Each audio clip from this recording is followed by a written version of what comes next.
Hello everyone, welcome back to my channel. मैं हूं प्रतिभा और आप देख रहे हैं वरदान पकवान। और आज मैं बाबा जी की 3 आपसे ऐसी बातें शेयर करने जा रही हूं जिसे सुनने के बाद आप कम से कम बीमार पड़ेंगे। यानी अगर इन चीज़ों का हम पालन करेंगे, इन चीज़ों को हम ध्यान रखेंगे तो काफ़ी हद तक हम बीमारियों से बच सकते हैं। तो आज बाबा आए हैं घर पे और मैंने बनाया है यहाँ पे सैंडविच। मैंने कहा बाबा जी आज थोड़ा सा सैंडविच खा के देखिए मेरे हाथ का। साथ ही बाबा जी देखते हैं रामायण, तो उन्हें अच्छा लगता है तो घर पे आ जाते हैं देखने के लिए। तो 1-2 वीडियो मैंने बाबा जी की बाबा को दिखाई कि देखिए आपकी ये वीडियो लोग आपको कितना ज़्यादा प्यार कर रहे हैं, कितना ज़्यादा आदर कर रहे हैं। कमेंट भी पढ़ाए मैंने, उन्हें बताया कि देखिए क्या क्या कमेंट किए हैं लोगों ने। तो हमेशा की तरह वीडियो शुरू करने से पहले अगर आपने हमारे चैनल को सब्सक्राइब ना किया है तो उसे सब्सक्राइब कर ले, पास में जो बेल आइकन है उसे दबा के ऑल पे क्लिक कर दें। तो चलिए शुरू करते हैं। खाना को हाथों से उठा कर खाना चाहिए। खाना को हाथों से उठाना खाना चाहिए। खाना को हाथों से उठा करके खाना चाहिए।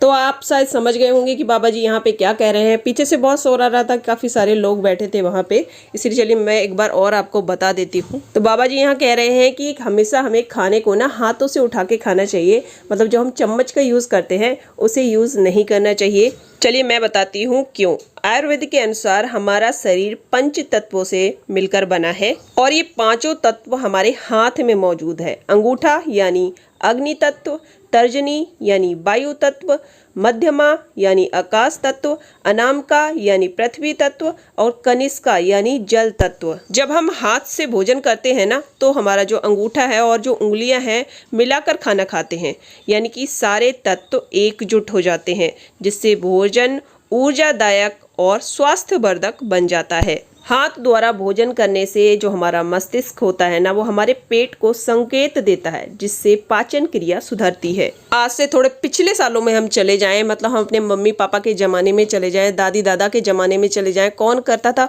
चम्मच से? सभी लोग हाथ से ही भोजन करते थे और एकदम स्वस्थ रहते थे वो लोग। तो बाहर जा रहे हैं तब तो देखिए अच्छा भी नहीं लगता है, हाथ से खा रहे हैं, 10 लोग चम्मच से खा रहे हैं और हम लोग हाथ से खाएं तो थोड़ा सा झिझक लगती है, अटपटा लगता है वो। तो घर पे तो हम खा सकते हैं ना, तो घर पे खाइए और बाहर कहीं जाइए तो चम्मच का यूज़ कीजिए, ठीक है। और इस तरह से ना खाना खाने में भी बहुत मज़ा आता है। अगर आप नहीं खाते हैं ना तो खा के देखिएगा, चावल खाइएगा, बहुत ही अच्छे लगते हैं। सब्जियां इस तरह से लपेट के मिला के खाइएगा, बहुत ही बढ़िया लगता है। और ऐसा खाना ना खाने में भी बहुत टेस्टी लगता है। एक बार खा के देखिएगा, चम्मच का स्वाद ही अलग होगा और जो हाथ से लपेट के खाने का मज़ा है ना वो बिल्कुल अलग आता है।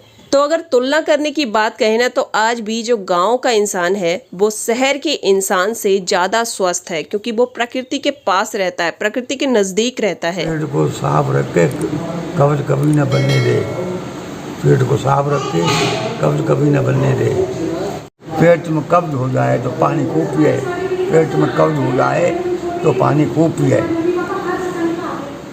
तो चलिए एक बार मैं आपको बताती हूँ कि बाबा जी यहाँ पे क्या कह रहे हैं। तो बाबा जी यहाँ कह रहे हैं हमें कब्ज नहीं होने देना है अपने पेट के अंदर। अगर आपके अंदर पेट में कब्ज है, अगर कब्ज का रोग आपको लग गया ना तो आपका जो पेट है वो हॉस्पिटल बन जाएगा, यानी तमाम रोग आपके शरीर में लग जाएंगे। तो कब्ज ना बने इसके लिए हमें क्या करना है, देखिए इस तरह से मैंने 1 गिलास पानी लिया है, इसको हल्का सा गुनगुना कर लेंगे और इस पानी को सुबह 5 बजे आप पी लीजिए।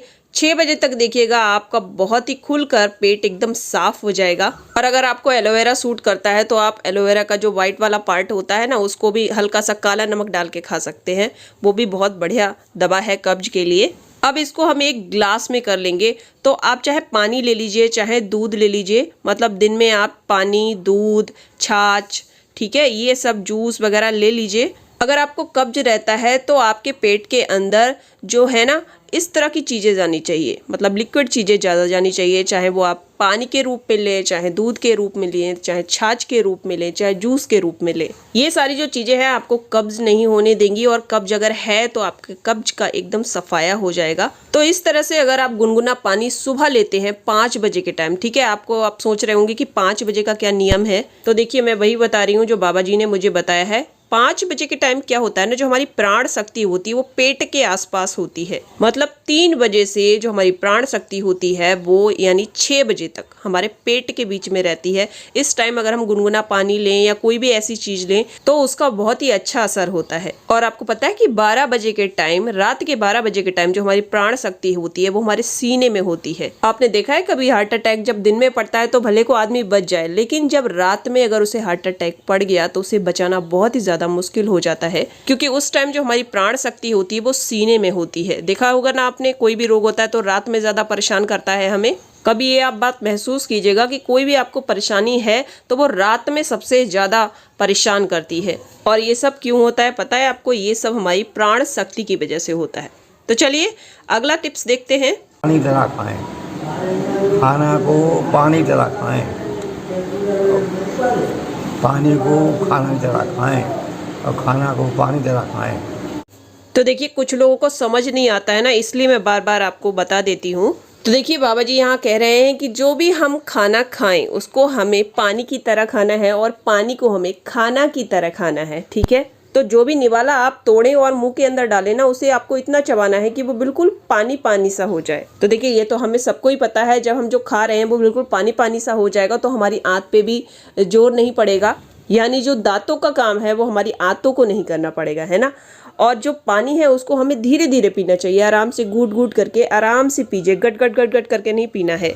आराम से इत्मीनान से बैठ जाइए और आराम से बैठ के घूट घूट करके मजे ले लेके पीना है, ठीक है? वो पानी शरीर को लगता है। खाने में आप चाहे कुछ भी खाइए, लेकिन बस चबा चबा कर आप इसको अच्छे से खाएंगे ना तो आप देखिएगा, आप चाहे कुछ भी खाएं, कुछ भी नुकसान आपको नहीं करेगा। तो यहाँ पे मैंने गर्मा गर्म सैंडविच बनाए हैं। बाबा जी को तो पसंद नहीं करते हैं, लेकिन मैंने कहा चलिए बाबा जी आज आप खा के देखिए इसको कि कैसा लगता है आपको। तो थोड़ा सा बाबा जी ने यहाँ पे लिया और कहा कि अच्छा बना था। तो इन सारी बातों को अगर आप ध्यान रखेंगे तो कम बीमार पड़ेंगे। देखिए मैं ये नहीं कह रही हूँ बिल्कुल बीमार ही नहीं पड़ेंगे, इन सारे नियमों को करेंगे तो बीमार तो देखिए हर इंसान होता है, ठीक है? बीमार तो आप पड़ेंगे लेकिन कम पड़ेंगे। तो देखिए इन सारी चीज़ों में कहीं ना कहीं तो सच्चाई है, क्योंकि आज जिस हिसाब से देखें, पहले का जो आदमी था वो कितना जीता था।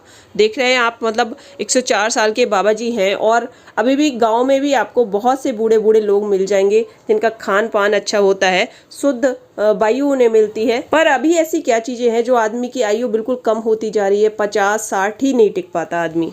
तो इन सारी बातों को सोचिएगा और वीडियो पसंद आया हो तो वीडियो को लाइक और शेयर जरूर कर दीजिएगा। मिलते हैं जल्दी ऐसे एक नए वीडियो के साथ, तब तक जुड़े रहिए वरदान पकवान से। Thanks for watching, bye bye everyone.